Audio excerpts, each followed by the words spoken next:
বিশ্বনবী তাহাজ্জুদের সময় দাঁড়িয়ে যেতেন ছোট্ট একটা ঘরে, চাটাইয়ের উপরে বিশ্বনবী মা এসে শুতেন, গাদাগাদি করে জায়গা নাই।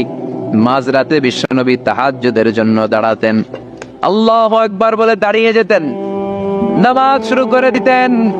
বিশাল বড় সূরা পড়তেন, কেরাত পড়তেন, রুকু করতেন, কিন্তু সিজদার জায়গায় সাদার জায়গা নাই। সিজদার জায়গায় মা এসা পা বিছিয়ে শুয়ে আছে।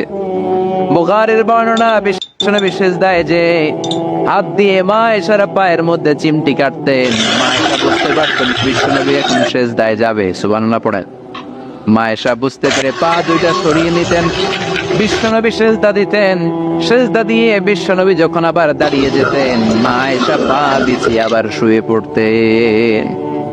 কি ইবাদত ছিল বিশ্বনবীর! হাত্তা তাতাওয়াররামু কদামা। মা এসা বলতেন দাঁড়িয়ে থাকতে থাকতে এত সময় ধরে তাহাজ্জুদের সালাত পড়তেন, ওনার পা গুলো ফুলের এরকম টিউমারের মতো মোটা হয়ে যেত। সুবহানাল্লাহ পড়বেন না? দাঁড়িয়ে থাকতে থাকতে বিশ্বনবীর পা গুলো টিউমারের মতো মোটা হয়ে যেত। প্রথম রাকাতে বাকারা আলে ইমরান পড়ে ফেলতেন। সুবহানাল্লাহ পড়েন। বিশ্বনবীর পা যেন ফেটে যাবে, এভাবে হাত বেঁধে দাঁড়িয়ে থাকতে থাকতে বিশ্বনবীর হাতগুলো বাঁকা হয়ে যেত, ব্যথা হয়ে যেত। বিশ্বনবী তখন হাত দুইটা ছেড়ে দিতেন।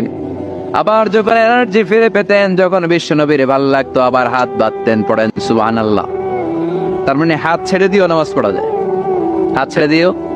মালিকি মাযহাবের কিছু স্কলাররা ওনারা মত নিয়েছে, ওনাদের অনুসারীরা এরসাল করে। আমাদের দেশে কেউ বাদে এইভাবে, কেউ এইভাবে, কেউ এইভাবে। মালিকিরা বাদেই না, কেউ বাদবই না, কি করবি কর। আছে না নাই? আপনি যদি হজ করতে যান মক্কা মদিনায়, এই আমলগুলো দেখতে পারবেন। এটা সুন্নাত একটা আমল। হাত ছেড়ে দিলেও যেখানে সালাত হয়ে যায়, ওই জায়গায় কই বাঁধবে এই নিয়ে কিলাকিলি আছে না নাই? উপরে না নিচে, আমিন জোরে না আসতে, আছে না নাই? পেকুয়াতে মাশাআল্লাহ এগুলো নাই। হ্যাঁ, পেকুয়াতে এগুলো আছে। বিশ্বনবী লম্বা সময় দাঁড়িয়ে তাহাজ্জুদ পড়তেন। তাহাজ্জুদ পড়লে আপনার মর্যাদা বাড়ায় দিবে কে? সাইয়েদনা জিবরাইল বললেন, ইন্না শারাফাল মুমিন ফি কিয়ামিল লাইল। বিশ্বনবী বললেন, জিবরাইল এসে আমাকে বলে গিয়েছে মুমিনের মর্যাদা তাহাজ্জুদের নামাজের ভেতর। সুবহানাল্লাহ পড়েন। তাহাজ্জুদের নামাজ পড়লে মর্যাদা বাড়ায় দেয় কে? 2 নাম্বার, কুরবাতুন ইলাল্লাহ। তাহাজ্জুদের নামাজ পড়লে আল্লাহর সাথে নৈকট্য বাড়িয়ে দেয় কে? আল্লাহর সাথে কানেক্টিভিটি আপনার বেড়ে যাবে। আমাদের দুনিয়াতে সব জায়গায় কানেক্টিভিটি আছে। এমপির সাথে হাত আছে, চেয়ারম্যানের সাথে হাত আছে, ওই এসআই এর সাথে হাত আছে, পুলিশের আইজির সাথে হাত আছে, কিন্তু আল্লাহর সাথে হাতটা নেই। কথা কন, আসল জায়গায় কানেকশন লাগানো দরকার। চিল্লায় বলেন ঠিক কি না? মান লাহুল মাওলা ফালাহুল কুল্লু।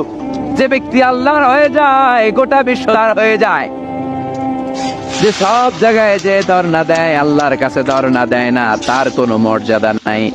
আর যে ব্যক্তি সব দিক থেকে মুখ ফিরিয়ে আল্লাহর কাছে যায়, গোটা বিশ্বের সবাই তার দিয়ে তাকিয়ে থাকে।